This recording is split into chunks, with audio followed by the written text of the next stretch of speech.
Well, not every retired grandparents decide to drop everything and travel the world, but that's exactly what Irene Butler and her husband decided to do.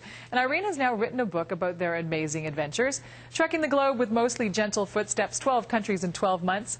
And Irene joins us now to tell us more about their travels. Thank you so much for joining us today. Oh, thank you for having me. Now, I love how this whole thing seemed to have gotten started with, your husband said something very interesting to you that seemed to motivate you guys to go. What did he say to you? Well, first of all, after 35 years in the workforce, we had a chance to sell our retail business, and after 10 minutes we said yes, meaning we were more than ready.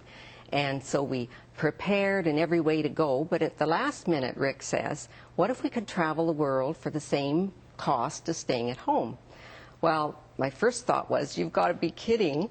If we're going to be so tight-fisted as to not to enjoy ourselves, we may as well stay home and watch the Travel Channel. But he had already figured out a budget, and based on balancing countries that were less expensive to travel in with those that are more expensive, he figured that we could travel for $50 each a day, or $100 in total. And that would be for all our accommodations, all our food, all our incidentals, our sightseeing, and all our overland travel. So I intuitively felt that it would be best to have some agreed upon modus operandi if I was willing to go along with this challenge. And so we had written mottos for our book that we both agreed upon. And you set that out at the beginning of the book. Yes. You had sort of a deal. We did. And what were some of those things that was part of the deal? Well, first and foremost, it was, we are not here to suffer. Right. Absolutely not. So we would never be chintzy when it came to seeing the sights we had come so far to see. And we, in accommodations, like there's different standards in different countries, but they would have to be clean and safe and agreeable to both of us. So that was kind of like a counterbalance to Rick's budget. Right, but you have to have balance. Yes. So what did your family think when, when the grandparents decided to just take off around the world for 12 months?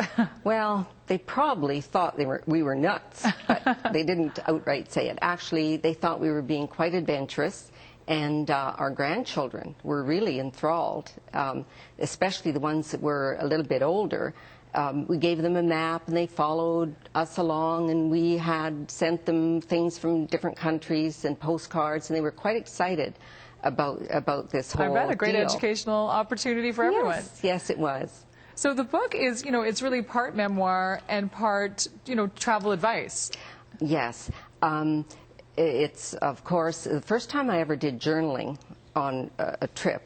We had taken many vacations while we were in the workforce, but I totally journaled this, and it's embedded with all kinds of travel tips.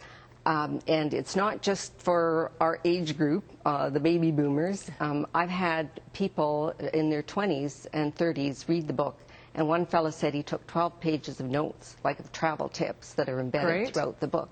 Well, why don't we talk about where you went? I think that's the big question everyone must have. Where did you go? Well, we started off in Australia, and then we went through China, including Tibet and Nepal, India. Then, when spring was in the offing, we went over to Europe, and we went through Italy, Austria, Hungary, Slovakia, Switzerland, Germany, France, and the UK. Or, sorry, the U.S. Right.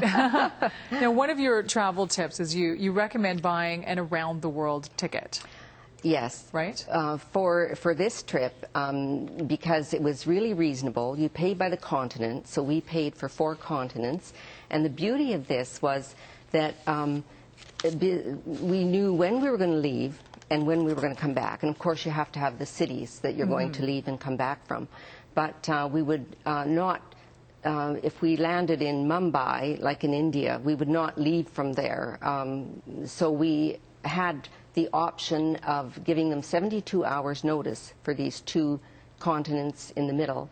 And so we weren't restricted to stay a certain amount of time and be at a certain place. We had leeway. Right, and it's a very affordable sort of launching point for travel. Did you have a favorite place?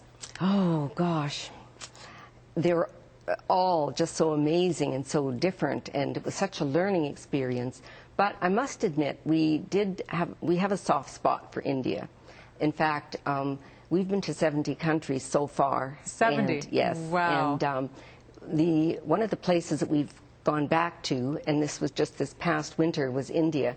It's such a large country.